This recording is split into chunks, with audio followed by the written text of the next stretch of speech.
Welcome back, folks. This is the weekend edition for the ICT Mentorship for January 31st, 2021. So this is the last commentary for January. And just real quick, I have to put this in here now because your attention span is at the highest it's going to be during the entire video. So I like to put the housekeeping things right here. So that way you know you're listening to it right away. You can't forget about it. And if you have a notepad, you can write it down on your notepad as well. The new members that just started, you paid essentially for the full month of February 2021. So technically, if you're only going to be here for 1 month, and why you would only be here for 1 month is beyond me, but it happens.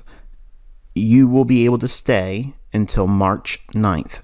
On March 10th, if you haven't made your second payment, then you will be removed from the mentorship. Now, it doesn't mean you're kicked out permanently. It just means that you have until April 1st to make your second month's payment. If you don't, then you're absolutely canceled and there's no way for you to come back. I am asking those individuals for your assistance like I did when you came in. The date that you signed your enrollment agreement, that was the date you should have made your payment. Some of you didn't do that, but most of you did, and it helped us not get bottlenecked with payments. If all of you just simply wait around to the last minute to make your payment for month 2, we are going to get slammed, and it's going to cause delays in you getting the content, and I don't want to hear complaints. You don't want to be complaining. So if it's possible, I'm not saying you must, okay? If it's possible and you have the means to do so, the only thing I'm trying to avoid is frustration on my staff's part, my part, and you as the student. If everybody waits to the last minute and you just send it whenever you want to, we're not going to be able to take care of you in a very quick and expedient way. And that's all I'm saying. For those of you that already jumped the gun, there's a lot of you already that's done this, that's already made your month 2 payment. You will not have your access given to you for month 2 until the 27th of February. The 27th is when we roll to the next month for people that paid early. Okay, so that's the beginning of our next pay period after this one closes. And whatever date you paid, just change the month 1 month forward and make that payment the same time the next month. And if you just do that, you will be helping us tremendously. And I promise everything will be fine. But some of you can't do that, and you have to wait for your paychecks or whatever, or your bills to balance. I understand. But just know that if we have this issue where everybody's waiting the last minute, there's simply no way we're going to be able to do it. Many of you that came in, I'm not going to be able to have that many people to do it. So it worked out beautifully thus far. If you could help us by doing it this way again and throughout the mentorship, it's just going to be a much more pleasant experience, both ends. You as the consumer, me as the merchant, everybody will be happy. All right, and this also will not really be a teaching lesson because technically we are beginning our new month on Monday in February. So all of your content for month 1 technically begins this week. So if you haven't already got yourself some notepads, you should be getting them and having it ready for this week's lessons. So let's get on with this one. It's basically a general commentary, dollar index, euro, and cable.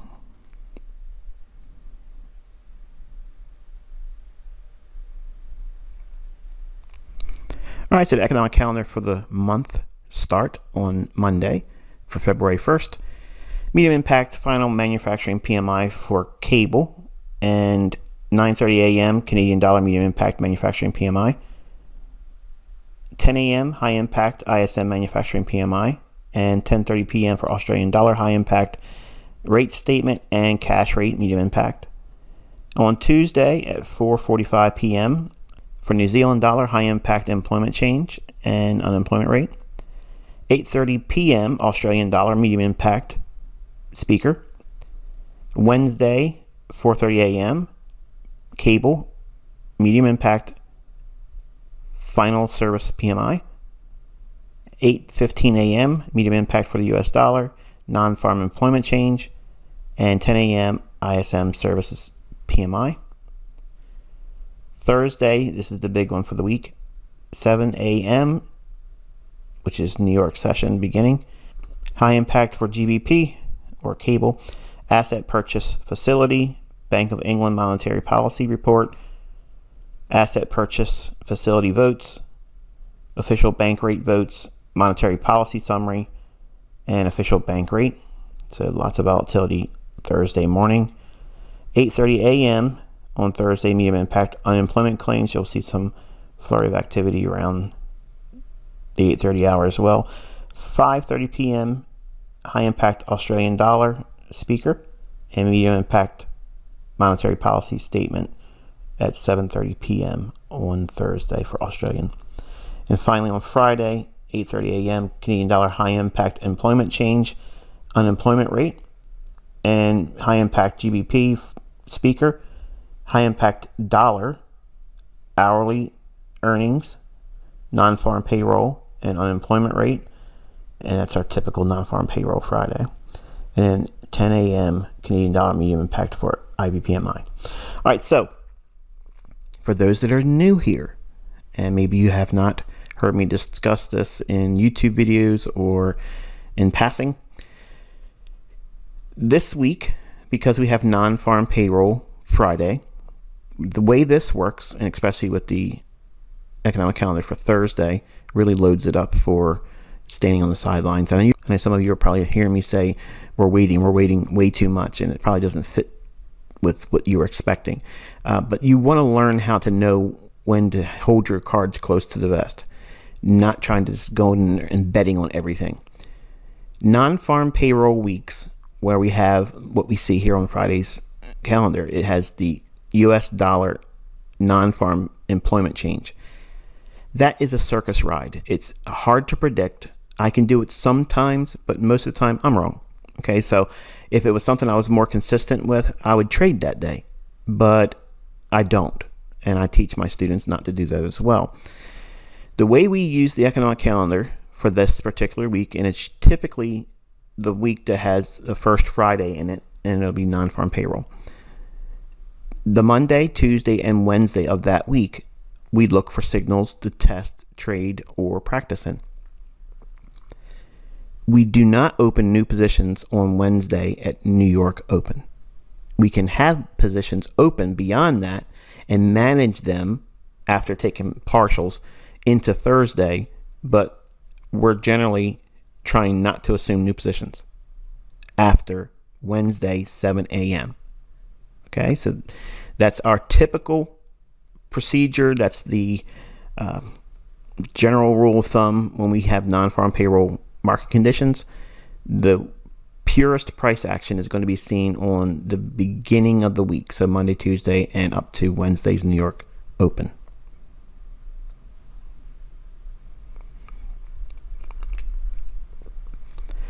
All right, so here's the US dollar. This is our monthly chart. And if you're not ready, pause the video. I'm going to be going through this a little bit quicker than you've been seeing me do it. All right, so we have the close of January's trading, and we left a little bit of a fair value gap in here. So I'm leaving the opportunity for it to trade up into that, create a institutional order flow entry drill for the monthly chart. In other words, it may not completely come up here and close this entire little area in and touch this candle's low.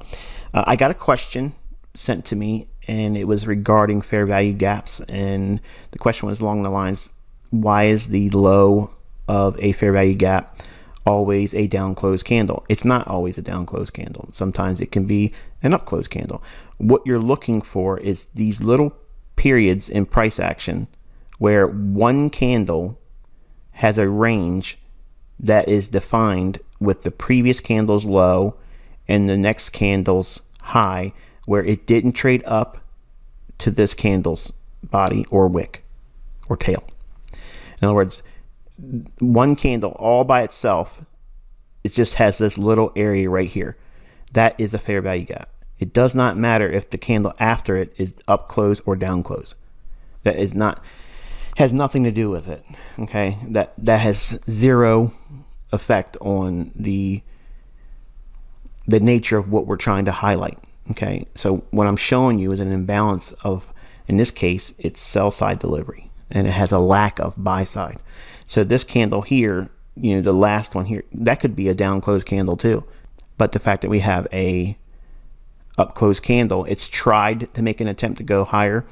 If we take out this candle from January's trading's low, then it should have really no problem whatsoever getting below this low and maybe even into this volume imbalance, which you've been already primed to see in recent commentaries in the month of January. So I don't know what Sunday's opening is going to be. And when we get into the lower time frame charts, I'll give you my expectations and how I would work with either scenario. Moving on into the weekly chart. If you're not ready, pause the video. All right, so that same fair value gap here now it's been refined with this one single candle. The same thing here. We have a down close candle. It's not up close. On the monthly chart, it was an up close candle we were looking at. So we're only looking at this one little period of just an isolated price delivery of one side in this. In this case, it's down. So do we need to get up in here? I have grown more reluctant to think that we're going to go up here. It might just be we're heavy and it should just roll right on over. I'm looking for that scenario going into this week, but because we have non-farm payroll, I could be wrong. You know, I just want to remind you that this week, you know, if I'm not right Monday, Tuesday, and Wednesday, then I'm definitely absolutely going to be wrong on Thursday and Friday with my expectations, because I have no faith in the delivery of price on those days. And the reason why, especially if you're new, because you're thinking, wait a minute, I thought IPTA's controlling everything. On the day before non-farm payroll and the day of non-farm payroll, there is generally the likelihood of manual override. And that means human intervention will generally creep in. And what you would normally expect to see in price delivery will be met with some kind of erratic price action. Something will come out of nowhere and create a stop run that you didn't necessarily expect. Okay. Now, in recent months and years, non-farm payroll Fridays have been far less volatile. They used to be really explosive, you know, going all over the place, and it's not the case anymore. And I guess it's because most of the world is having issues with, you know, employment because of all the COVID stuff. So, but prior to COVID, it was rather nothing really terribly exciting about, you know, the event, where it used to be really big and used to be very volatile. It's not so much anymore. So we're looking for a continuation lower, preferably on dollar, and higher prices on foreign currency. All right, so here's the daily. If you're not ready, pause the video. All right, so the premium level, I was wanting to see that again, trade to last week, and we stayed in a range. Okay, just tight little consolidation. You can't really do anything when it's like this except for scalp. That means working off a 1, a 5, maybe in a 15-minute chart at the most in terms of time frames. Anything else, you know, you're just going to get frustrated.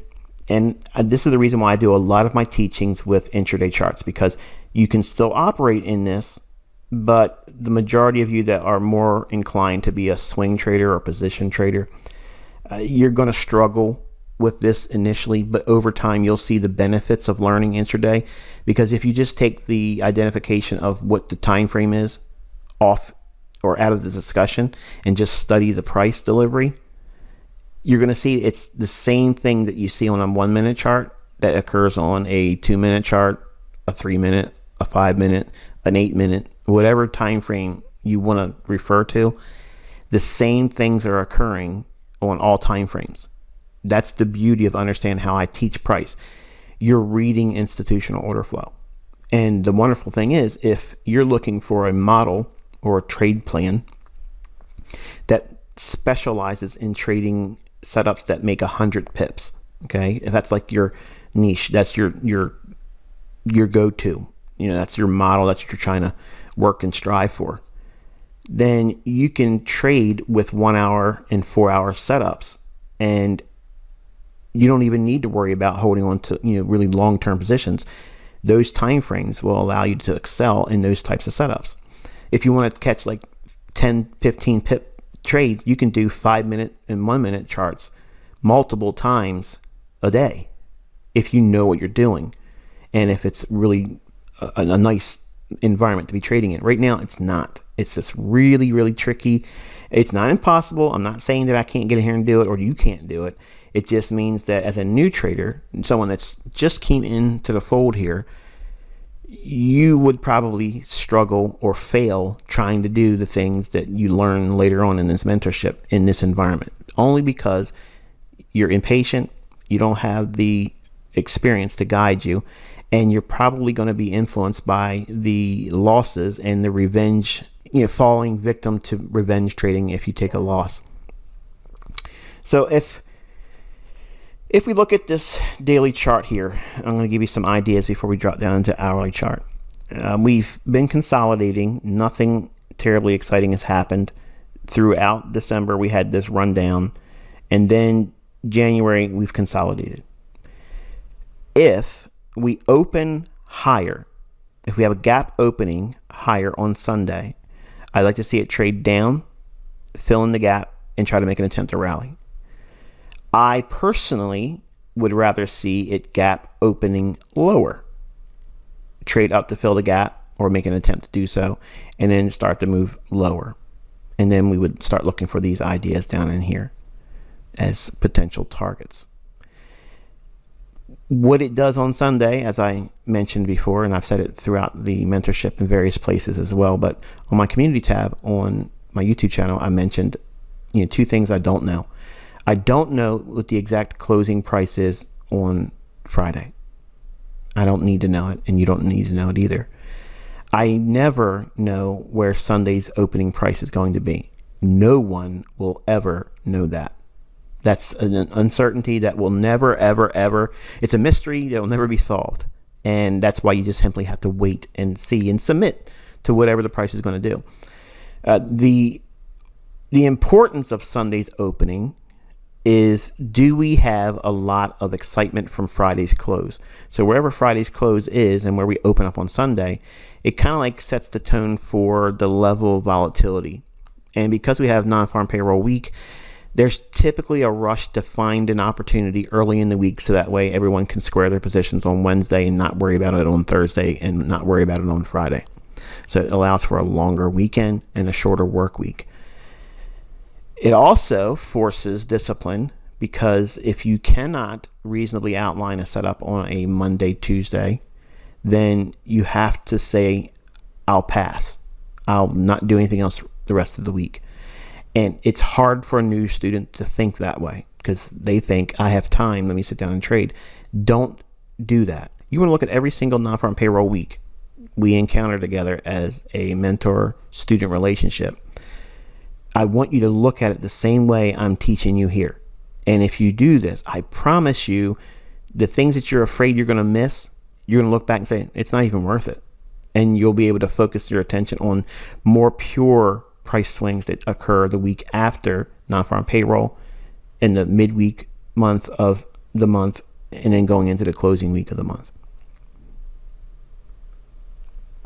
All right, so here's the hourly chart for dollar index. If you're not ready, pause the video.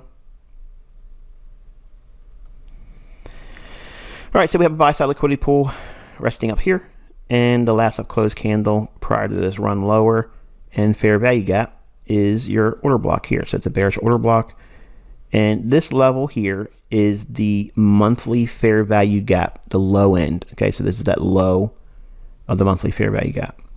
So we have not traded up to it yet, and it may not trade up to it for a while, especially if we see weakness on Sunday's opening. But I'll get to this level in a moment. We traded down into this level here, created some relative equal lows. There's sell side liquidity or sell stops built up below here. We didn't go lower here, we didn't go lower here, and then we had this run up. This little area right here, I have a little light bulb in here. It's just a mental note for me to remind myself to say this fair value gap, if we trade below it, in other words, say we trade lower, okay, and we go below this, and if it trades back up to it, I would look at that low end of the fair value gap, which is this candle's high. If we traded below it and came back up into it, I would look at that as like a resistance level, and that would set up a potential trade for me that would make a run. If it hadn't already ran below these lows, that's what I would anticipate seeing as a short for me. If we look at the rejection block here, we have a up close. It's the last up close, or highest up close rather, in a swing high, and it runs through it here, and we sell off. We have a high, a higher high, lower high, and then it runs. So this was a stop run on this short-term high. It didn't need to run above this. So we have a high, a higher high, and then it breaks lower. The rejection block that you would use on this area or fractal is this one here. And you extend that through time. And this is something I just recently taught, and you can see the sensitivity there. I already got a lot of feedback off of that one. They're like, wow, this is really cool. Trust me, you're going to get a lot of these cool things and signatures in 2021. The price runs after rebalancing all of this and trading up into the last up close candle. So we have a rejection block and bearish order block. I didn't have enough space to fit it all in here. I didn't want to make it too congested with annotations. I want to leave room for you in case if you're printing these out or screen capturing them, you can fill in your areas where it's open places on your chart. You can put your own annotations in there. We trade lower, create a small little imbalance. This is a fair value gap. By category, it's a fair value gap. What type of fair value gap? It's a SIBI, sell side imbalance, buy side inefficiency. So it ran quickly on the downside, and it didn't offer any upside or opportunity for that paint roller analogy I use all the time to see if you can get paint applied on the upside between this candle's low and this candle's high. CE refers to consequent encroachment. That's the midpoint of a gap. It touches there, and we're sitting right here. We did run below the sell side liquidity here. We tagged that, came back up to consequent encroachment. Now again, back to the idea of Sunday's opening. If we gap higher opening and come back down in, I would look at that as bullish and look for it to run up into these levels here, run this area of buy side liquidity, and tap into this one. If we open lower on Sunday and gap up and fill it, if we run below here, I want to see it really make no attempt to bounce in here. I want to see it slice through that fair value gap and then come back up. Treat this candle's high or midpoint of this fair value gap, which would be consequent encroachment, the midpoint between this low and this high. I would look for that as a potential sell at basically around 90-30, 90-28-ish. If it could create something like that, I would look for that as a low resistance liquidity run to get below here. Okay. That's pretty much what I'm expecting. I would rather see that scenario versus the opening higher and then trading down. But if it does that, then I'm going to elect to work towards that monthly fair value gap low. We have the order block in here, so we hit it once, went down into it again, so we have mean threshold with stops taken. So it could go either way. I'm just telling you what side of the marketplace I would rather play, and that would be the opening lower on Sunday, fill the gap, and then trade through this fair value gap. So if you listen to what I just said, I gave you an algorithm again. What I'm looking for with the filters, and it must do certain things. It needs to trade through this fair value gap like hot knife through butter. And if it comes back up to this level here, not to this low, not to this low, just to this candle's high. If it trades to that, that would be enough for me to potentially see a short if it's the right time of day too, like a kill zone or whatever. Then I would look for it to run below these lows. Okay. All right, so the $1 15-minute time frame. If you're not ready, pause your video. All right, so here's those order blocks and that fair value gap I mentioned. I'm going to see it trade through that if it's weak. And then we have another order block right in here, and it rallies up, hits the fair value gap, runs up, creates a gap, rallies through, comes back in, fair value gap, fills it, trades lower, one more time, runs in the order block, hits the rejection block once more, and we've outlined that on the hourly chart. Then it creates a fair value gap and SIBI, sell side imbalance, buy side inefficiency. Institutional order flow entry drill, trades lower, offset distribution below here, rallies up, order block here. I've left some things for you to put in your own chart.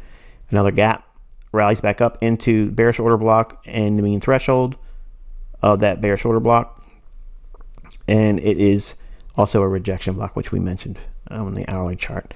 Trades up into here multiple times. Displacement, fair value gap, which it trades up to consequent encroachment here before closing on the week. So we had sell stops taken here and multiple attempts to go higher. So if we get an opening lower, that to me is going to indicate initial weakness.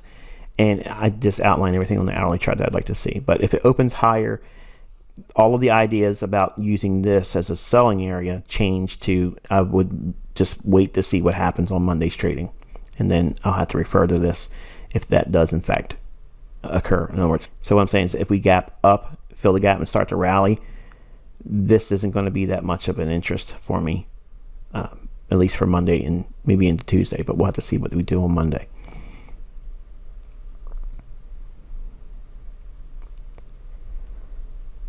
All right, on euro dollar, this is our monthly chart. If you're not ready, pause your video. All right, so we have this candle's high and this candle's low. This candle only passed between the previous candle's high and the previous candle's low. That is what makes a fair value gap. All right, so we have buy side liquidity here.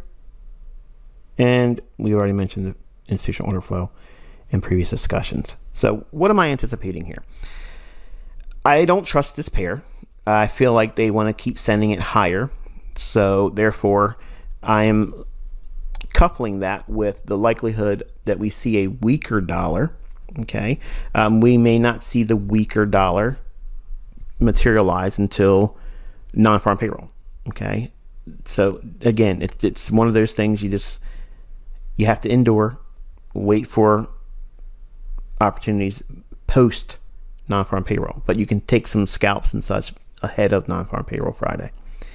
I'm thinking that we could potentially see cable trade up into the rejection block and the buy side liquidity pool that rests above this high. I'm going to go with this until proven otherwise. Now, what proves that no longer possible to me? If we trade through the fair value gap and lower. In other words, if we go below this candle's high on a closing basis. If we see that, hey, we're probably not going to go up here, at least no time soon. But I'm favoring the bullish side of cable still. All right, on the weekly chart, if you're not ready, pause your video. All right, so we have the fair value gap high, and this candle's low. There's your fair value gap. This one in here is the daily. So I have that in here for context. Just know that we have the wider fair value gap here as well, but we traded into that 2 weeks ago, and we came off of it, traded a little bit higher, but didn't create such a energetic run higher beyond what we've already seen here in the previous week. So I still think that this might also go higher in sympathy with cable.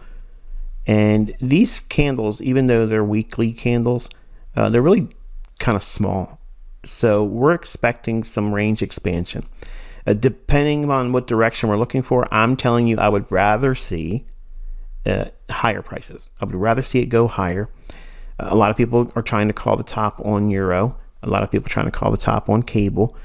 And the dollar being in consolidation has not made it easy to decide which way or the other. So it's been a scalper's market. I'm co-signing with the idea that I would like to see it trade higher and punish those individuals that are trying to sell short and then send the dollar lower. All right, on the euro dollar daily chart, if you're not ready, pause your video. All right, so here's the two areas that I have in mind. I wanted to strip it down to just two specific things I'm focusing on. There's other things in this chart, and you can look at the previous commentaries because they're still there and they're still salient, but the things that are shown here are the most important things to me. If we open higher and trade down, fill the gap, I would think that would be bullish. It would take us up into the fair value gap during Monday's trading, maybe into Tuesday. If we open lower, trade back up, fill the gap, then I would look for it to trade down into this area here this week. Now,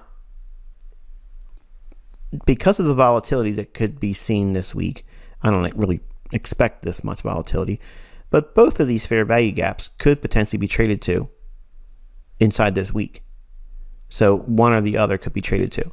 But because I don't, and no one can forecast with accuracy where the opening price is going to be on Sunday, you have to have scenarios. And it's not plan A, plan B, and whatever one works, I'm right. I'm telling you, I don't know which one's going to happen, but I'm telling you which one I would prefer. So in respect to what I mentioned in the dollar index, remember I said I would rather see it open lower, gap lower on Sunday's opening, trade up and fill in the gap, and then trade lower after that. And if you're new and you don't understand what that means, if it happens, I will do a video and show you the presentation of what I'm referring to, and vice versa. But either way, we'll cover it. If we open up relatively unchanged, that sets the stage for a really quiet Monday's trading, and that means there will more likely be everyone sitting on their hands waiting for Thursday's GBP news. Okay, so that's one of the things I use for Sunday's opening. If there's big news later in the week and there's really no excitement on Sunday's opening, you're probably going to have a very boring Monday and Tuesday's trading. So that immediately goes to 1 minute, 5 minute scalping. All right, so we have the 60-minute chart for euro dollar. If you're not ready, pause your video. All right, so here is the levels I have in mind. Okay, the SIBI here, sell side and bounce, buy side and efficiency. We traded up into that on the 28th, came down, had some retracement, then pumped it up into the fair value gap in here. You'll see this clearer on the 15-minute time frame. So you may be looking at these saying, how are they anchored? I don't understand where that's at. These are actually anchored on a 15-minute time frame. But you can also see the high of this candle and the low of this candle. That would be your 60-minute sell side and balance, buy side and efficiency. But this is actually more refined, and that's why I have it on my chart. It's calibrated on the 15-minute chart, not the 60-minute chart. So a imbalance that's within a larger, higher time frame imbalance. In other words, this could have a line and this could have a line, and they would be above this and this would be below this one. So instead of having two lines really close to one another, I'm bringing your attention to the more important one to me that makes more sense, which is the lower time frame, because the lower time frame is going to dial in that precision more and more as you go lower. The context is always framed on the higher time frame, but the precision is always based on the lower time frame. And which is funny, because when you hear other people talk about intraday charts, they'll refer to it as noise. And to me, it's sweet, sweet music. So we have buy side liquidity pool up here, and it has a lower high to the right. Okay, so we teach this as a low resistance liquidity run signature. In other words, it should have really no problem. If it wants to run, if it takes out this high, then it should have no problem getting above this high here, because we have the lower high. If we ever have a high to the right that's higher, that sets up a high resistance liquidity run. It doesn't mean it can't go above it. It just means it's more likely to take longer and have a lot more short-term pullbacks, which can be very frustrating. You can see the fair value gap. We trade up into that. Look at the bodies respecting the low end of that fair value gap. And again, you'll see the 15-minute time frame parameters that define this fair value gap. But look at the precision around the bulk of the volume being encapsulated by the bodies. Yes, you have wicks that go through it. That's always broker based. That means this is where they do their in-house work for stop running. Okay, and it's always going to be there.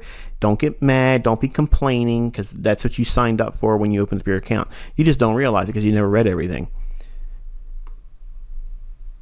And 15-minute time frame for Eurodollar. If you're not ready, pause your video. Okay, so here's that sell side imbalance, buy side inefficiency levels, and the fair value gap, but just transposed into the 15-minute time frame. But this here and here is on the 15-minute time frame. Now, I don't have the video showing, or the chart rather in this video, showing where these are anchored. On your chart using forex.com, you can find these levels here if you pull up a 15-minute time frame, and you'll clearly see the sell side imbalance, buy side inefficiency, and the fair value gap. And you can anchor it based on what you see back here on the 1 hour chart. You can find the fair value gap in this candle, and you can find the sell side imbalance, buy side inefficiency in this particular candle. But these levels are anchored on a 15-minute time frame. So I'm teaching you to go into your charts and find these very specific things. Now, some of you that are new will be thinking, well, this is mean. You should just give it to me. No, there's always some work that you have to do on your own. And this is part of your development. I'm not hiding it from you. I'm showing you where to find it based on what you see here. But look at the reactions in here. We have the price run below this short-term low here. So we have a stop run. Everything that was below this in the form of a sell stop was rated. Then we had a run, which created a fair value gap with an order block, last down close candle. This is a stop run here. So if we ever have a low with a lower low, a couple things form. We have a breaker, which is the last up close candle here, extended out in time. If we ever trade above it and come back down in, that's a bullish buy. And you see that here. It's not annotated. It's for you to annotate on your chart. But this low, high, and lower low, we use the previous low, the lowest close. That's your rejection block. Extend that out in time. Cut through candles. We're not Sam Seiden. We're not Online Trade Academy. We're not teaching supply and demand. If we trade back down into it, that can also act as support. So we sweep below it. We do not go below this low. We go into the order block here, and we close in the fair value gap between this candle's low and this candle's high. Which order block do you buy, Michael? Down close candle with a fair value gap with a context that's bullish. It trades down into it, into the rejection block, and then hits it one more time and sends it higher. Now, the astute trader will notice that this is a market maker buy model. Consolidation. Some of you that are new are like, whoa, do you have like the easy start course? Like, do you have the layman's course on all this ICT? I don't teach basics, okay? And basics can be acquired through like baby pips. And I don't mean that to be, ignorant or anything like that. But I promise if you just go through the lessons I'm showing you, I'm preventing you picking up all the bad stuff. Because all of the easy stuff that you think that go in there and learning the easy stuff, the elementary level lessons, you're going to pick up bad habits if you do that. Okay. And that's why I reluctantly say baby pips, because there's a lot of garbage on that website. Okay. That is taught as important, and it's not. Like, there's school stuff. All you need to know is what charts define from each time frame. What does a monthly chart really define? The highest high and the lowest low, where it opens, where it closes for that 1 month interval. And then the same thing for a weekly chart, a daily chart. And if you can have that much understanding, and you come here and you have no indicators, you have no retail logic, I have a fertile mind to really plant success. Usually the problem is I have people coming to me and they have the guppy system. They have supply and demand. They have Elliott wave. They have harmonics. They have whatever. Okay. And it's such a hard thing to navigate through that mess that they don't want to let go of, because you think you've put all that time into it. It would be a waste for you to just throw it to the side, when it's in fact the best thing for you to do. Just get rid of all of it. And it's hard. It's hard to let go of that luggage because I had it too. I had years of it. And I spent a lot of money on books. So it doesn't feel right to say, I'm going to abandon this investment I made on myself, because I just know if I spend a little bit longer, because here's what you're thinking. You've probably seen that little cartoon where there's two guys digging and they have a pickaxe, and one guy stops and turns around, quits. And he was like inches before he hit diamonds on the other side of the dirt. And the other guy, he dug in and got to the diamonds. And you're thinking that's going to be you if you stop where you're at. Well, just let me save you a lot of time and frustration and money. Stop with all the retail stuff. Just don't do it. Don't even do it. Don't even look at it with morbid curiosity, because the things I'm going to teach you about it is going to be the only importance around retail logic, so that way you can use it against them. But we have back in here the bulk of the volume was inside the SIBI. We trade up one more time and then it breaks lower. We have a bearish order block. And right here, this down close candle is a mitigation block. Why is it a mitigation block? Because you have a high, a low, a lower high. So the down close candle in the middle, that's not a breaker. It's a mitigation block. So I have a dotted line in here, or dash line, and I'm showing you that in the mitigation block. And inside that mitigation block, we have a bearish order block right there, and it trades up into that. That's a sell. And you could use the fair value gap here. You could have went in short there. You would have had to absorb some of the drawdown, but you would have to have your stop above the mitigation block, and preferably above the order block. So that might be a trade that's a little too rich for some if this was a larger time frame, but it's a 15-minute time frame. We're not even talking about that much in terms of pips, but that could get you in sync with going short. Then you have an institutional order flow entry drill here, where it trades up into this fair value gap. Now we have a down close that creates the fair value gap, because the next candle is what? Down. So the individual that sent me the email saying, why does the candle need to be this? Don't think about any fair value gap relying on the up close before or after. That has no bearing on it whatsoever. You're just looking for the imbalance that's created by one candle, and it goes up into consequent encroachment, which is the midpoint of a fair value gap, and with an institutional order flow entry drill. And some of you have sent me emails saying that that is one of the coolest little entry patterns that they've ever seen, and they found it in the forum. You just click on the search tab and type in institutional order flow entry drill, and it'll take you right to the commentaries that have me teaching about it. And it's a little bit more than what I'm showing you here, so that way it helps you. And you can also go into your charts and practice and see how often this pattern forms. It's every day there's one, always, every single day. And that's why I said, if you learn what you're being taught here and you just take your time and don't worry about the money, don't worry about the time it takes for you to learn it, you will be able to replace your job. Okay, that's the number one thing you came here for, is to learn how to make profitable decisions. You cannot do that quickly, but you have to study a lot. And the way you look for these little patterns is you have to know where it's drawing to. And it's either going to be a liquidity pool it's drawing to, or an imbalance. We had all of this imbalance here, buy side imbalance, sell side inefficiency. So all of this has been a run on the buy side. It rebalances down here. It runs back up into a fair value gap, consequent encroachment, and then sells off. Trades up into an order block, these last two up close candles, trades up to it, and then sells off. And then hits the fair value gap, bullish order block, rejection block. How many PD arrays is that? 3. Market takes off, smart money reversal, low risk buy. This is all based on market maker buy models. Okay, you'll learn about this. And I had another question, how should I be taking notes? Because there's a whole lot of stuff. I want to make sure I'm doing it the right way. Well, you're in month 1. So everything in your study journal that I gave you as a spreadsheet, you put all your questions and your ideas that you're learning in month 1 content in that month 1 area.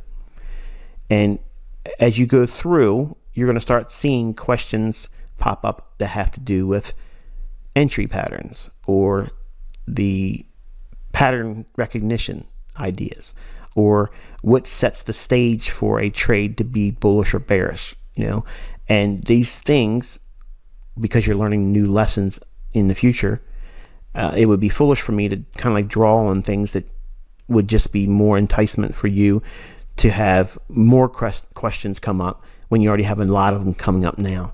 And what will end up happening is you'll have 100 different questions, and you'll have this impulse to feel like you've been wasting your time. You didn't learn anything. You just created more questions, and that's normal. But I force you to have a perspective on just a few things. But in the commentaries, I'm teaching all the students from charter level to brand new like you all that just started on month 1. So I'm trying to keep things salient and moving along, but using the right now market. And I'm putting everything that you're eventually going to have exposure to and lessons into the marketplace and into the chart.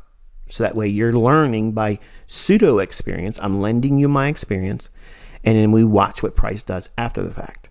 Okay, so I'm outlining what's salient so that way you can identify it, learn to see it because of repetitive, visually seeing it in the chart, and also my commentary. So you're seeing something and you're also hearing things around it. And over time, this exposure trains your eye to anticipate it in the charts when you're watching it yourself live. In my experience, being able to read all this stuff going forward is what you're trying to benefit from. And once you get to the chart, remember, you have everything. You'll have everything at your disposal where you can just put it all together. So we have the smart money reversal, low risk buy, reaccumulation, order block, trades down, hits the order block, runs through the down close candles. You want to see that. That's institutional order flow signatures. That's telling you that it's bullish. If down close candles are being traded through, they should act as bullish order blocks later. It trades the open here, which is above this candle's high. It opens, trades down, hits the order block, rallies away. We have another down close candle. When it runs through it, this should act as a bullish order block. Price trades down to it here, hits it, runs away. Trades down to it one more time, hits it, runs away. Why? We have a fair value gap right there. Down close candle, the high. Remember, the down close has the order block only.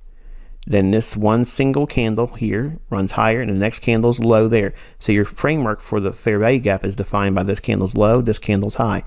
This is the little area that needs to see efficient delivery on the down delivery. Okay, in other words, when price was up here, it's efficient to see it trade down and touch this candle's high. Why? Because the paint was only applied to the canvas of the chart on the upstroke. And as it does this, there's going to be small little pockets where there hasn't been prices offered efficiently to traders that can sell it. So the market trades lower. And this is why the algorithm does what it does. It efficiently offers selling opportunity in this area between this candle's high and this candle's low because it passed too quickly on the upside. So sellers didn't get a chance to sell in this buy run. So the algorithm makes concession for them by offering a drop down into it. And that's the reason why the mechanism does what it does. That's the reason why the markets do these things. It has absolutely nothing to do with what you learn in a retail trading book or course or educator. None of that stuff has any bearing on why the price action moves occur, period. Okay? You're going to see this idea and all the things I'm talking about over and over and over again. My question to you is this.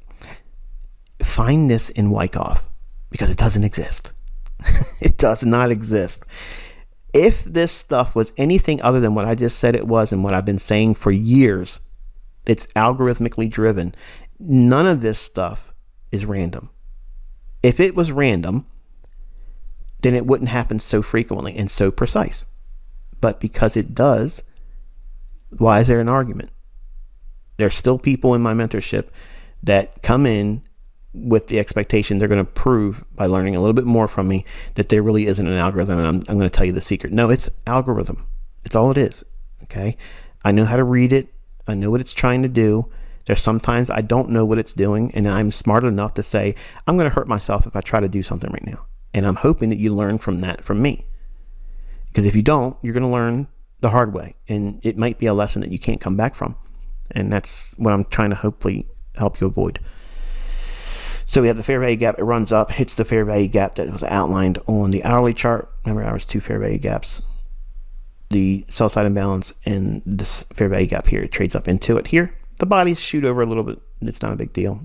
Trades back down into the order block and fair value gap. One more pass into the fair value gap.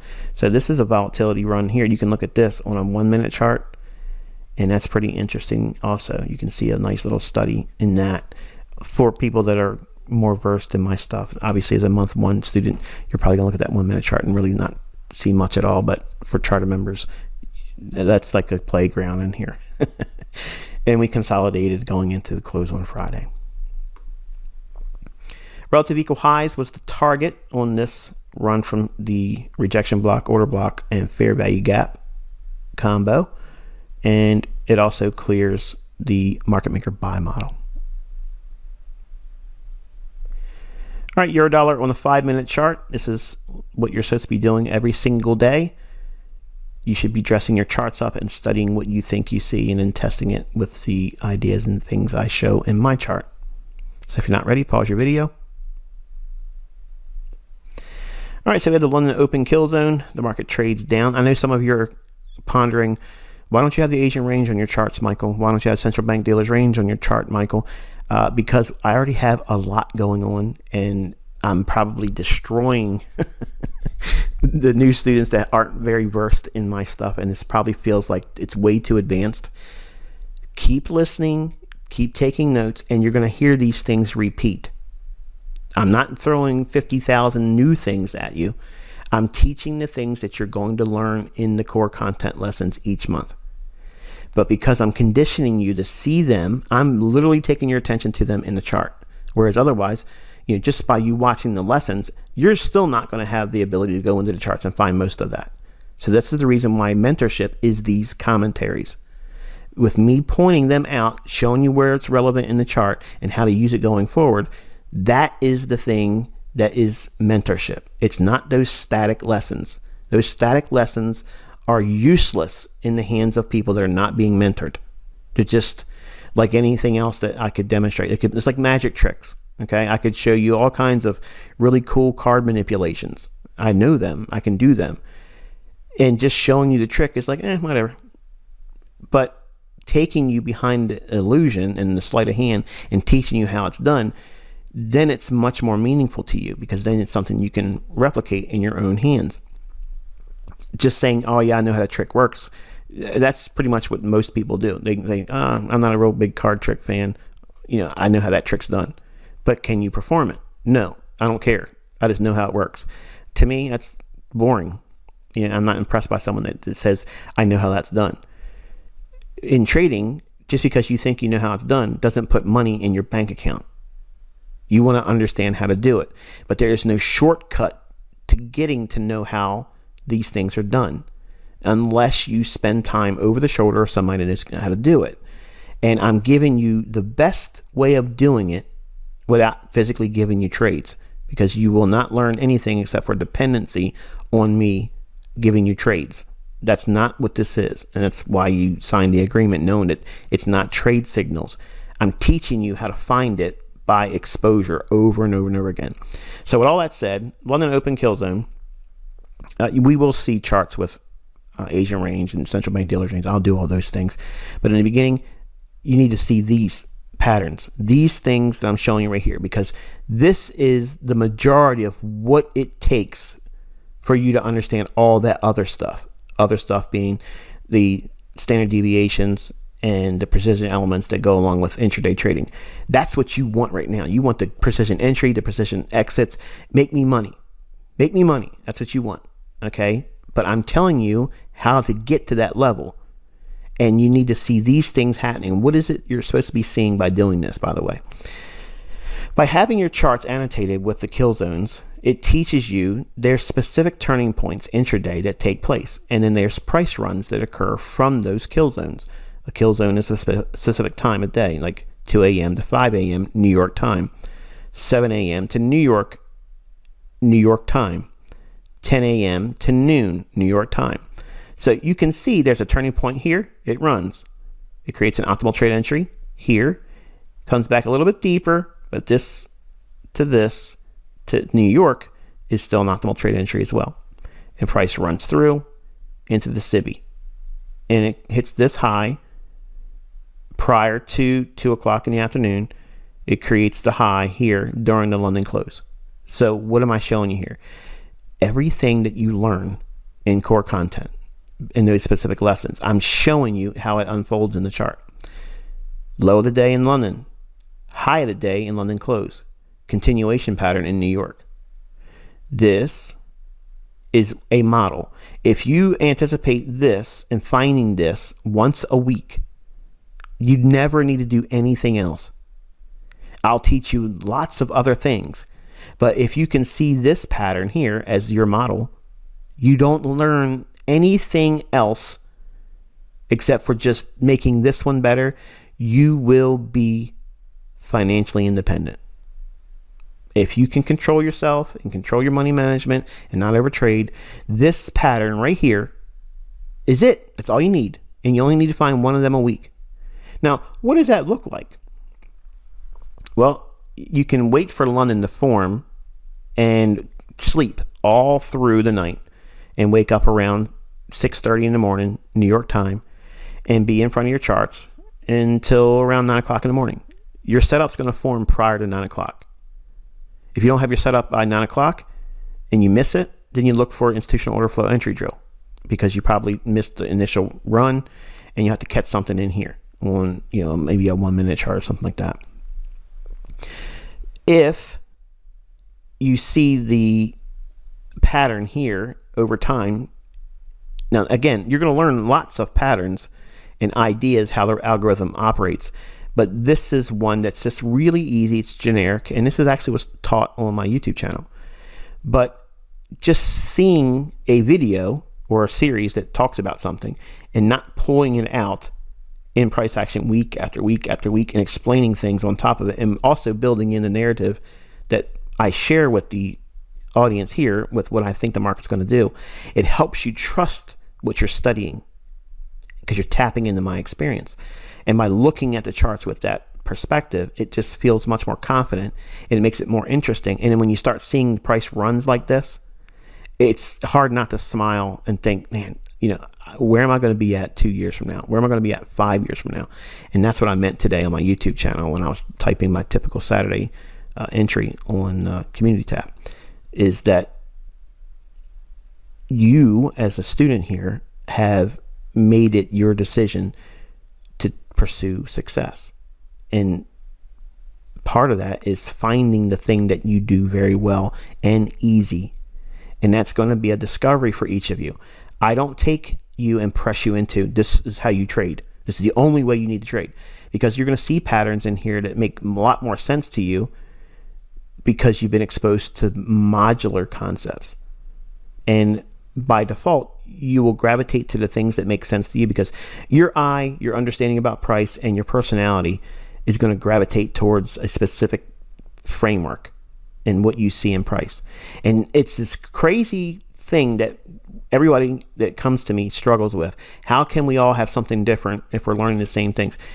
You'll understand it when you get your model. Your model will come to you because you'll see it. You'll see the pattern. You'll see the number of pips that you're looking for, because I don't say you should have what I should be expecting each week, 50 to 75 pips a week. Don't think that's what you should have. If it's more, then let it be more. If it's less, then let it be less, and be content with that. Who cares if you're looking for 25 pip moves and you never really get a 100 pip move? Who cares? Because you can take 4 25 pip moves and make that same 100 pips. You just got to do 4 transactions to get it. It's all relative. But this pattern here of finding the turning points intraday, low of the day in London, continuation in New York, high of the day in London close, that is classic buy day scenario. It's classic. Where do you find this? When the market's predisposed to go higher on the 4-hour and daily, within the context that the weekly chart could expand higher. Now, I just gave you a mouthful, but all those things together combined, if you have those, this pattern here is easy to locate. Very easy to locate. And then the market creates a mitigation block because we have a high, a low, a lower high. So the down close candle in between, it's this to here. You extend it out in time, and then we bump up at the bottom end of that sell side imbalance, buy side inefficiency. Again, all the things I showed you on the hourly chart and the 15-minute chart, that's this level being transposed here. And I got also another email. How do you make your charts not look so messy? And that's an art form for you. Okay, you'll grow into your own annotations. I get a lot of compliments, and I'm not trying to pat myself on the back, but when I first started, my charts were they were a mess. Okay, and it was very hard for me because I have obsessive compulsive disorder. Everything, like for instance, this here is driving me nuts. This line should be sitting right on top of this candle in my mind, and this one here should be right here. But because it's been transposed from a higher time frame down to the 5-minute, it always extends beyond because it's inside of the same time frame candle. It's just not anchored to the very candle that makes the most sense on the time frame you're looking at when it's a lower time frame. So I had to learn how to be artistic in my charts. I am an artist. I draw and I've painted. So I kind of like treat my charts the same way. And when I do a chart, I look at it as this should go into a textbook. And if you're smart and you're thinking about what I just said, I'm giving you every single day of this coming year, well, at least since you started with me doing this, every single trading day, I'm outlining it and showing you in the proper context of what's salient based on the things you learned from me. So you're going to have a whole entire 2021 scrapbook of each day on Euro and cable and whatever market I may introduce also along the way. So this is what we got for the 28th of January for Euro. Let's go into the 29th. If you're not ready, pause your video. Real quick, this one here, obviously you can see it's going up, but just not, what I would have remembered as a new trader seeing and thinking, oh yeah, I can see there's trades there. Because when I first started, this would have made no sense to me. But using the annotations now, London Open Kill Zone, market trades down to that rejection block. What rejection block? Earlier in the video, you heard me talk about it. It finds some support there, rallies up, trades back down into the order block here, rallies up, small little fair value gap there. Look at the bodies right into that, right there.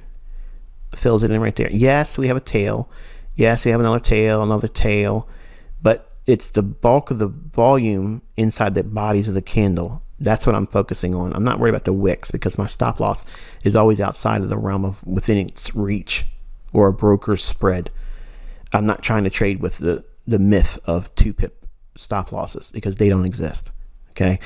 You see these guys on Instagram and Discord and whatever. Oh yeah, I'm trading with a 2-pip stop loss. Or the guys that are trying to teach my stuff over there in the Middle East and claiming they use 2-pip stop losses. And I have $150,000 says they can't do it and they never came to get it. So the price runs from the order block up. One more time, trades lower. Small little rejection block there. Runs up. Order block, down close candle, fair value gap again, trades down into the order block with a fair value gap. Which order block do you buy, Michael? The down close candle with a fair value gap with the context that's bullish. What's it reaching for? That fair value gap. Is it reached that fair value gap from here? No.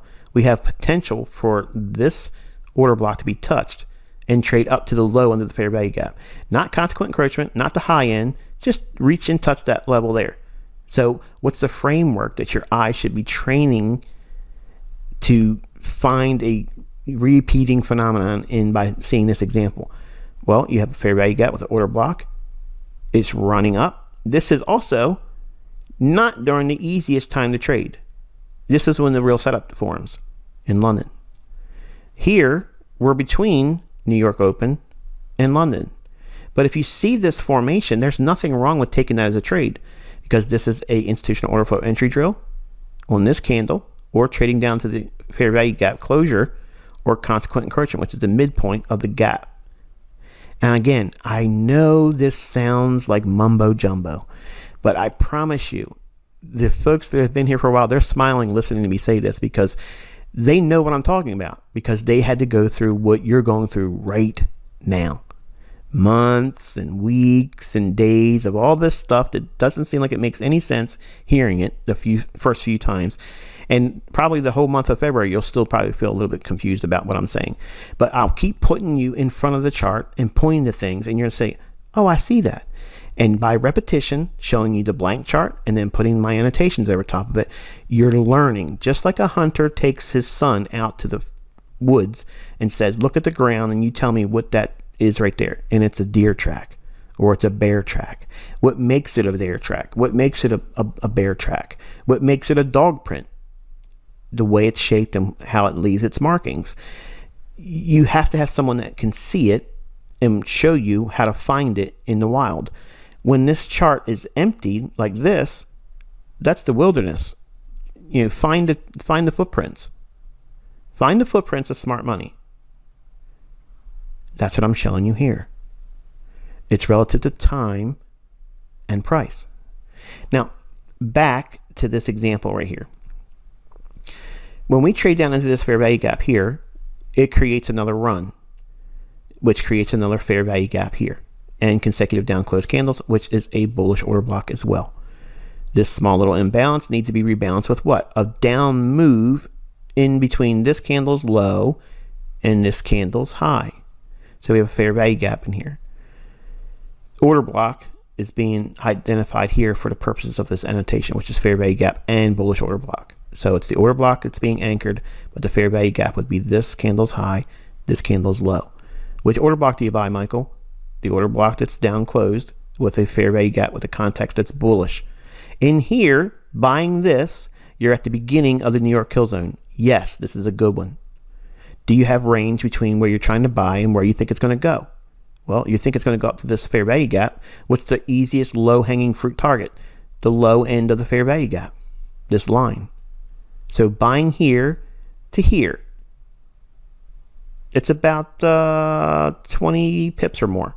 So you can buy here. As soon as it touches here, you limit out, you're done. What's wrong with that trade? Nothing. Until you have to ride this here. Because you're too quick as it starts to run up. You're in a hurry to take your stop loss and jam it up in to lock in something. You'll learn how to manage all that. But you have to take one step at a time. So you have an optimal trade entry from low to high to low. So there's an optimal trade entry for New York Open. And you also have a New York Open low to high down into optimal trade entry here. You can do this on your own fib during New York Open. Then the price runs up into the fair value gap low and beyond it, just by a little bit, and consolidates in it. And then in London close, we create a lower high, which again I mentioned, it's going to happen. It's just a target for time, but it creates a significant high there and doesn't go any higher the rest of the day.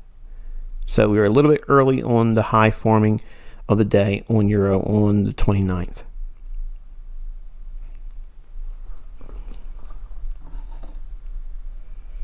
This is a 1 month chart. Okay, pause the video if you're not ready. All right, so we have a buy side liquidity pool is high, rejection block. These are the objectives I'm looking for if I'm correct in my assumptions that the dollar index should go lower. This would allow cable to rally higher. And if it does, this is what I'm reaching for. Okay, so it's a pretty significant price run. I'm thinking that we traded down to this down closed candle, which is a bullish order block. We also traded back into this old high, and we reacted, pretty nice off of that. So we have a small little range here. Anything bullish from here should see a large range form. So we could potentially see February have a large range. This here, I wanted to talk about this also earlier in a lower time frame chart, but I got talking and I forgot about it, so I'm going to teach it here because I knew I had another example of it. A fair value gap like this high and this low with this one single candle. So in other words, if you draw this line out over here and this here, between this two price points here, this is an imbalance of only buy side. you're going to anticipate at a later time price eventually coming back down into that, because it needs to offer sell side. It offered buy side with the market going up. A fair value gap is a deferred rebalance, meaning that when it forms, it'll take time for it to eventually get rebalanced. There is something that I'm going to teach you now that's called an immediate rebalance, and that's seen by here. We have a candle's high. The next candle we trade above the previous candle's high, and then the next candle we open higher than the previous candle's high here, and then we trade back down into the previous candle's high. So there is no fair value gap here. It's an immediate rebalance to this candle, whereas as I was outlining this candle's high in the relationship between this candle's high and this candle's low, the range is seen with just one up candle moving up between this candle's low and this candle's high. So your eye is being trained to look at just this little portion of price action, and then eventually expecting it to trade down here at a deferred time in the future. If the market has a high and the next day we trade above that high, and the next day we open above this candle's high, if it trades back down to this candle's high, this is an immediate rebalance. So this is something that I watch intraday. And if I watch, and this is why I also teach you to look at the last 3 days. That this is the secret why I teach it in my YouTube channel. I tell you to look at 3 days look back all the time. You think it's just the swing highs and swing lows, because that's what I said there. But I also said that I left a lot of things out of YouTube. This is the reason why I tell you to look at the last 3 days for immediate rebalances. So the opening on this here, if we watch this on a hourly chart, because this is a monthly chart, it's the same thing. So if this hourly chart closes here, the next candle opens here, and we trade down to this candle's high here, that would be a buy right there for me. If I'm already bullish, I would be in there all day long at that, buying hard and anticipating a range expansion on the upside. This is also how I've taken the ideas that I learned from Larry Williams, where he taught that buyers that buy below the opening price, and at the low of the day he wished he knew their zip code. Maybe that would help him. It was a rather silly statement, but I made that my point, to go into the charts, hunting that, what made that tick. And that, to me, like I said, I have amazing entry patterns. You're going to be so fascinated when you get into those lessons, because there's more of them, charter members. You think you learned it all, yet you haven't. We got some really good stuff this year, but nonetheless, this is what we look for in rebalancing. Okay, you won't see this taught in like Chris Laurie stuff. Okay, that's not in Chris Laurie's stuff. It's not there. And no other textbook, no other teacher talks about it. It's mine. I found it. It was given to me by Grace. Not Grace, a lady, but God. And he opened my eyes to seeing it. And once you see it, and you'll see many examples of it, it's fascinating. Because as long as you have the context correct, in other words, what you think you're seeing is bullish or bearish, I'm either waiting for a deferred rebalance with a fair value gap, or I'm buying an order block or selling an order block, or I'm trading off of an immediate rebalance into a liquidity pool above an old high or below an old low, or into an imbalance. Now, I could be, say I'm in this here, and I'm basically bearish, or I'm indifferent to the market. I just don't know what I want to do, but I see something at this opening price that looks bearish. I could sell short this market and aim for this candle's high. And that would be also trading with the immediate rebalance in mind and not holding on to the position too long. And that's also some of the things you see me do on my YouTube channel, trading with a 1 minute chart. And the spectators that watch that video have no idea what I'm doing. They might think they do. Oh, he's trading off this order block. No, it's not all that. It's something like this also, and a half a dozen things else that you haven't learned yet. So the likelihood of this moving higher, that's what I'm looking for. Okay. And I want to see it try to get up to here if we get this real big weakness on the dollar. All right, and the weekly chart for pound dollar. If you're not ready, pause the video. All right, so we have the buy side liquidity pool as I mentioned before. We have a rejection block. Why this one and not this one? Because we have a higher high here. So this is a stop run, and you use the initial high because that's your real high, and this is a run for liquidity.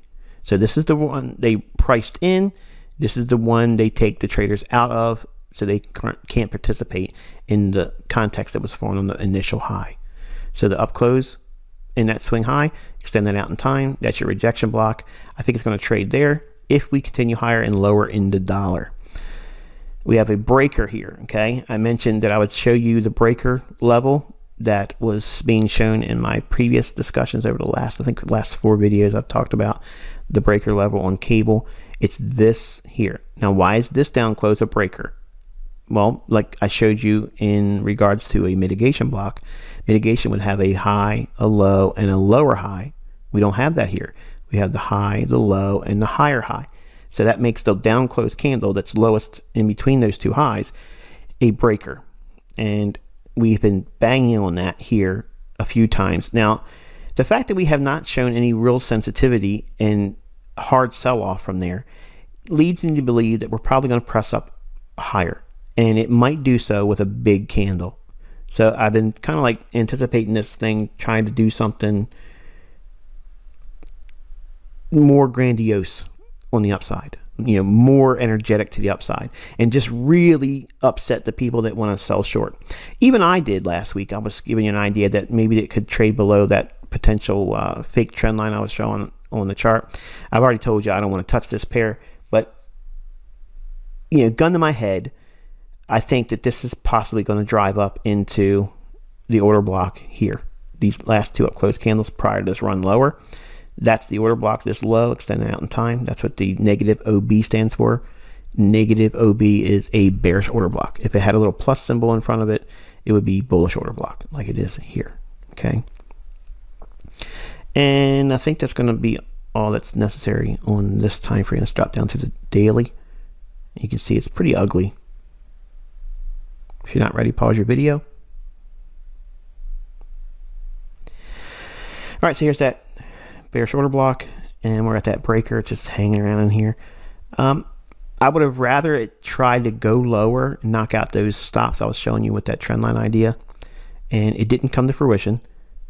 It would have been better had it done that and then still be primed for this week and then look for something that would expand on the upside. I think that we're going to see large range soon, because look how tight these little ranges are.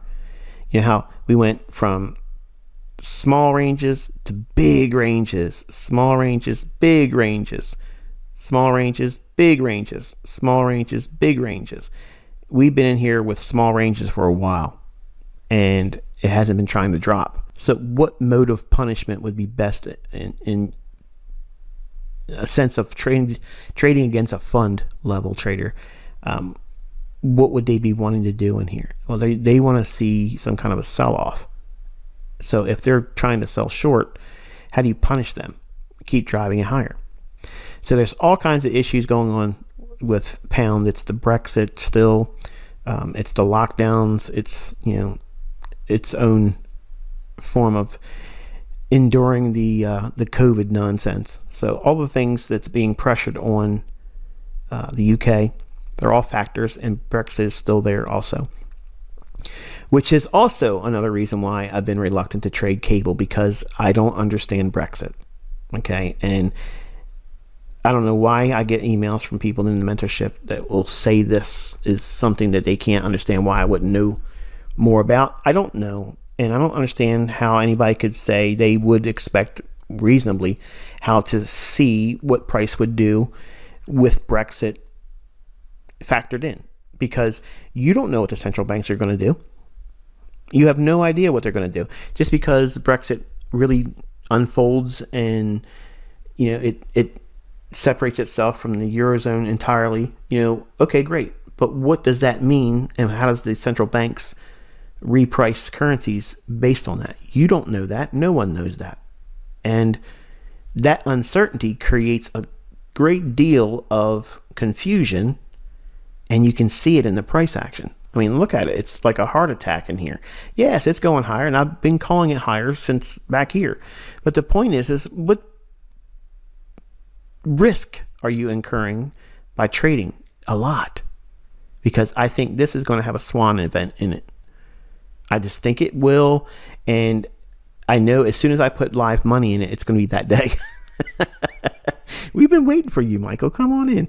So I don't want to touch this one. Okay. So like I said, the longer it trades like this, the more likely I'm going to bring in a different currency in its place. And it might be, Australian dollar. It might be, dollar CAD. I don't know what it's going to be, but we'll have something else in its place should I need to remove it from rotation. Hourly chart on cable. If you're not ready, pause your video. All right, so you have your buy sell liquidity pool here. Mean threshold of the last up close candle, bearish order block, which is being annotated here. It hits it here. Rejection block, this closing price, not this one, because this one runs through this high. So extended out in time, we trade through that rejection block and an old high here too, and runs lower. Back to the 28th, we have the market trading down to order block, rallies up, and we have a projection block. You'll learn about these in month 4. Okay, so we have an order block, another candle that's on top of this order block. We don't want to see it trade through 50% of the order block. That also confirms the projection block. And we have a buy side imbalance, sell side inefficiency here. And we have another one here to here. The market runs up, hits the order block, trades lower, trades back up into the bearish order block here, sells off, closes into buy side imbalance, sell side inefficiency, mean threshold of the projection block. This candle's high, this candle's low, split that in half, projection, mean threshold, trades to it here, and trades into the rejection block of this closing price. Why this one, Michael? Because this went lower than the previous one. And then we had this big price run. So this drop down was a run on stops below this low.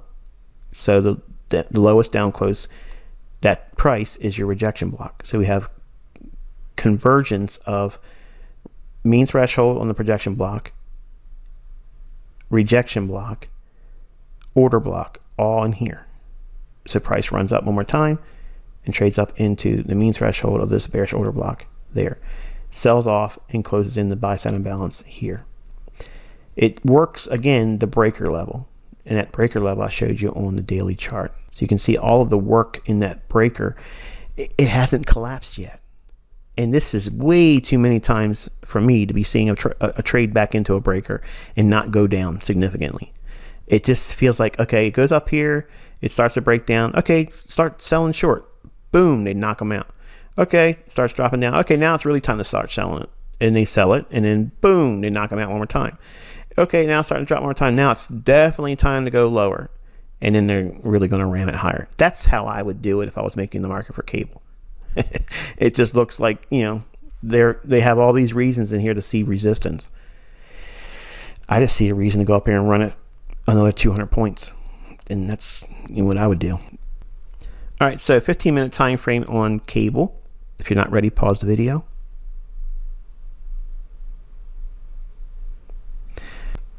All right, so we have the sell side liquidity pool, optimal trade entry in here.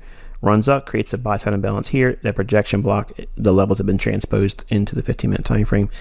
Inside that BISI, the higher one, remember this is the lower one, and this is the higher one. And go back a couple minutes, and you'll see on the 60-minute chart where those two specific buy side imbalance, sell side efficiencies are. Inside the uppermost one, you can see now we have a more refined imbalance with the fair value gap. This candle's high, this candle's low. We have that candle right there only moving up. Just one candle portion right here. Extending out in time, we have sensitivity at the consequent encroachment, rallies up to a bearish order block, breaks lower, hits the order block, last up close candle in here, and consequent encroachment, all the conversions with a buy side imbalance, sell side efficiency, fair value gap. What am I saying here? We went up here with this candle to be efficiently balanced, to make it a perfect, efficient market. It needs to come down. Does it fully go down into it here? No, it leaves this portion not traded to. It rallies up and then it trades down here, trades away from it. Now it becomes a balanced price range because we went up, down halfway, down through all the way, came back up, moved away from it. Now it's going to be resistance. See the logic there? Versus, oh, this is the old low broken turn resistance. Well, I can show you 1,000 of them things in price action where it should have done that. It doesn't. But when you have the logic that I'm outlining here, that's narrative. That's what's missing from retail logic. If you add retail logic to any old chart, you're going to lose. If you take retail trading tools, support resistance, and apply it to a narrative, and you're right on your narrative, then it works perfectly. That's the textbook examples everybody sees in their books or in the courses or these gurus are teaching. That's when it works. But you have to have an understanding, why should it go here and trade lower? Well, from a resistance support idea, it's going to be, okay, support broken, turn resistance. So where's it going to go? Well, it's going to go down to this low here because that's support. Well, why did it go right to here and turn around and go up there? Because it filled in all of this rebalance that's necessary on the buy side. It went down and offered price going down. So it's the same paint roller analogy. Apply the paint to the canvas and then come back down to make sure that everything you painted here has a rich delivery of paint. Then you can go higher again because you've done the work here. You painted up, come back down, filled in any little pockets, and then went back up again. But it's reacting off of the imbalance that's seen here. Hits it, rejection block, projection mean threshold, sends it higher. Breaks lower, small little fair value gap there, candles low, candles high, that little piece of action going down. How does that get rebalanced? It has to be traded up to and through it. No, not through it, but to it. Here on the upper end of the fair value gap. And then look at the bodies of the candles. Yes, you have a lot of these little wicks in here. That's all broker based. But look at the bodies. They're respecting this gap. This right here is sensitive. This has always been in your charts and you've never noticed it. Now you're starting to see it. You're seeing how often it forms. Then you have another displacement, goes lower, creates another fair value gap right there. It's not annotated, but it's the same thing here, right there. This candle's low, this candle's high. Look at the bodies, filling in just to that point right there, and then there's a drop. That's a trade, that's a scalp right there to get just below this low. Selling short in here to run to this low here. At or just below it, and it hits it, boom. And there's the imbalance that's on your hourly chart again. It fills that in. There's all kinds of trades in this very chart that I'm showing you right here. On a 1 minute chart, you could be all over the place in this thing. But you have to have all this logic on your chart at the time working with it. I see it. I'm not dressing my chart up as I'm trading it. I can just see it. I'm looking at it without the lines on it.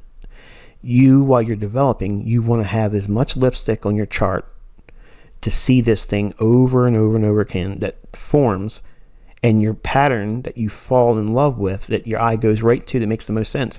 And what does that mean when I say that? When I say stuff like, when you find your model, your niche, what does that mean? Well, this could be a model where you see a run up in price like this. It hits a level that would otherwise offer reasons to sell off. And then when you see price create a low, a break below it, and then there's an imbalance that comes back up in.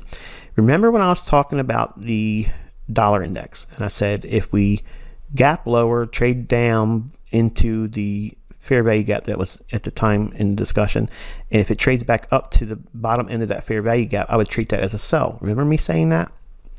This is exactly what that pattern was that I was describing. This is exactly it. and then it sells off. So if you know you have an imbalance that closes in with this line right there, and you want to sell off here, what is your framework? You're selling here and you're trying to get down here. So you can sell short here and buy it back about 5 to 10 pips before you get to that low. Period. End of story. That's your trade. Is it 1,000 pips? No. Is it 10? Yeah. Is it 15? Maybe. But if this same pattern forms on an hourly chart or 4-hour chart, this range could be 30 to 50 pips.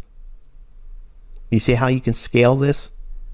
And you're thinking probably, oh, this only works on these lower time frames. No, it works on all time frames. All of this stuff works on all time frames. I just can't run it on a daily chart and a 4-hour chart and keep you engaged. It won't feel like there's enough setups to justify why you're paying me. This is the reason why I use lower time frames, because it does not matter if you are a swing trader or a position trader, or if you are a one shot, one kill type of trader. You can find every time frame, you can find your setup in it. It's 100% scalable.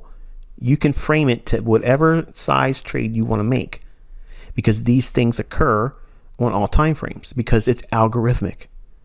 Okay, the common expression I say, and many other people that use price action, they say that price is fractal. And when you hear that, if you've never heard it before, you're like, what does that even mean?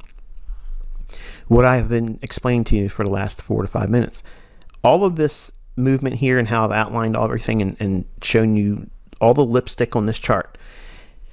If this 15 said a W, there's no difference except for the amount of time it takes for it to unfold, because it would be a weekly chart versus a 15-minute time frame, where this can form multiple times in a week. Whereas if one of these candles represented a full week, imagine the amount of time it takes for all these things to unfold. It's just, there's no way I can run a mentorship just doing that. And plus, I don't have the patience. Like, I have to be doing things. And lower time frames give you a plethora of opportunities to practice, to study, and then forget these time frames. Like, don't worry about that time number. Just throw it out the window, okay? There's things that I'm going to teach you that are relevant to intraday, that only work in intraday, like the standard deviations and things like that, like central bank dealers range. That's salient to intraday charts. You're not using that on a monthly chart. You're not using it on a quarterly chart. You're not looking at it an annual chart. You're looking at an intraday chart, 15-minute and 5-minute, okay? If you look at everything else I'm teaching, the fact that it's universal on all time frames should be very exciting to you. Even if you don't fully understand what you're looking at here, trust me when I tell you, and this is again, the charter members and the folks that have been here for a while, they're all smiling right now because they are remembering what it was like for them to hear me say these things and scratching their head like, man, he's feeding me a line of crap. All he's trying to do is sell me to the next payment. Trust me, okay? All of these things are applicable in all time frames. When you see me doing it over and over and over again, that's the reason why I give you the higher time frame. That's why I give you the daily. That's why I give you the hourly, and I give you the 15-minute time frame. And now I'm even giving you the 5-minute chart. I'm showing you how they exist on all time frames. And by doing it this way, it's teaching you pattern recognition, it's teaching you market structure, it's teaching you institutional trading, and it's giving you pseudo experience. It's filling in gaps that you don't realize you have that are filling in exponentially. And over time, you're going to start seeing things like, yeah, that makes sense to me. And just like this is one model here. Like, think about what would be described in making this a pen to pad model for you. In other words, how would you outline everything you see here in your own words to frame this? That's the pursuit of going through the mentorship. You are looking for that. And then I'm going to help you outline that in all kinds of different patterns and all kinds of environments with real market environments. Not, it's all static, in the past. It's not always electing to go to something that just is only in hindsight. But in the beginning, you have to see some of this at the very beginning. So that way, it'll mean more to you when I start pointing to when we're in liquid months. This is what I think is going to happen next. And when it unfolds, it just feels good. And you'll feel confident that you're in the right place. You're learning from somebody that knows what they're doing. But I'm also telling you when the market's not likely to do too well. And we're seeing it. Yeah, the market's moving around, but it's not really doing a whole lot. And even in periods where it's not doing a lot, you can still find setups like this. And that's why I say every week, every day, and it won't stop. Because I can find setups like this. And you're going to learn how to do that too. But I would prefer to find something like this on a 4-hour chart or a 1-hour chart and get my 50 to 75 pips on something like that. And that's it. I'm done. And if this was everything else around that one single move for the week, I don't care. I'm running a mentorship. I'm running other businesses, and I'm trying to have, a family. So I don't need to be doing a whole lot. But right now, you're learning, and you want to try to trade this and this and this and this. I've been there before, but you don't need to do that. Right now, look for that one thing you want to do very well with. And then once you find that, then yeah, you can explore and do other things if you want, but you won't need to do that. You'll have your own niche, your own unique price action model, the thing that you go into the charts looking for that will repeat every single week. All right, 5-minute chart. Finally, this is our 28th of January, 2021. If you're not ready for the annotations, pause your video. All right, on an open kill zone creates the low of the day. How incredible is that? We have a run higher, traded lower. I talked a little bit about this on Thursday, by the way, so I'm not going to give you everything here. We're going to talk a little bit about this price action there, but the price run here creates an imbalance. Then we have that buy side imbalance, sell side inefficiency, and fair value gap on the 15-minute time frame, which becomes this little fair value gap on the 5-minute chart. So it gets even further refined here. And then we have price running up, creating the high in London close, but then ultimately trading higher post 2 o'clock in New York time. But we also showed how that was actually right to a Fibonacci extension that turned out to be pretty accurate. I want you to take a look at this area in here and consider what might exist in the dollar index at that area. If you look at the dollar index, this orange line here, I've overlaid the dollar index. Now you can do this on TradingView by hitting the compare tab and then typing in DXY, making sure you're selecting the one that says TVC. And when you do that, it'll plot the dollar index right over top, but it's going to do it in a line chart. Now look what's happening here. You have the high and then a higher high in the dollar because it's a mirror image of what you see in euro. Well, watch what happens here in euro. We have the low and then we have the lower low, right? No, we don't see a lower low than this here. After this low, it's higher, higher, and higher. Well, the high here in the overlay on the dollar index line chart is high and higher. This should have been seen with a low and a lower low in euro. This is an SMT divergence. This is a Kraken correlation. That's also indicating that this is relative strength in euro. And this was just a stop hunt on sell stops above this short-term high. That's all that is. This is a run on liquidity. And then it went lower on dollar. This low and the inability to go lower on euro, this is your SMT divergence showing you that the smart money is in fact buying in New York, and then you have the price run. So you want to include these things in your chart when it's salient. You also want to include in your charts when it's not there. So at every key turning point, you want to study and compare what the dollar index was doing. For instance, we have the low, lower low, lower low on the pound dollar. We have the high and then the lower high here. Well, it should have went higher than this one here because it went lower here. That would be a perfect symmetrical market. If you're new, you don't understand what I'm saying, trust me, it's taught. But for now, just know that you want to be comparing and contrasting the highs and the lows relative to the pair that you're trading against the dollar. So the dollar, in a perfect world, if it makes higher highs, euro should be making lower lows, cable should be making lower lows. But if there's a time when the euro makes a lower low or pound dollar makes a lower low and the dollar index fails to make a higher high, that's indicative of underlying weakness in the dollar. And that means there's probably going to be a turning point that takes place in euro or cable that sends it higher, and vice versa.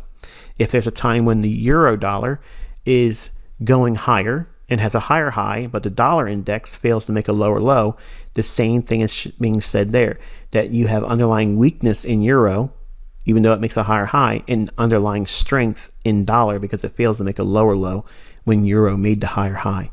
Now, I said a whole lot there, but if you listen to me carefully and you write down what I'm saying, those conditions are very important for understanding market correlation. If there's a break in that correlation or symmetry in marketplace, it is highlighting the fingerprint of smart money. They cannot hide it. They will never be able to hide it from you. But when you understand what you're looking for, it is like an x-ray view in the price action that sets up these nice big runs. Now, I'm not saying this is a huge run, but this is a nice run for an intraday chart. So you always want to look at your SMT divergence relative to the kill zones and the logic of what you're looking for. And finally, we've made it to the 29th of January for British pound versus US dollar. If you're not ready for the annotations, pause your video. All right, so we have again London open kill zone. Expect a low of the day to form in London. Runs up. New York open.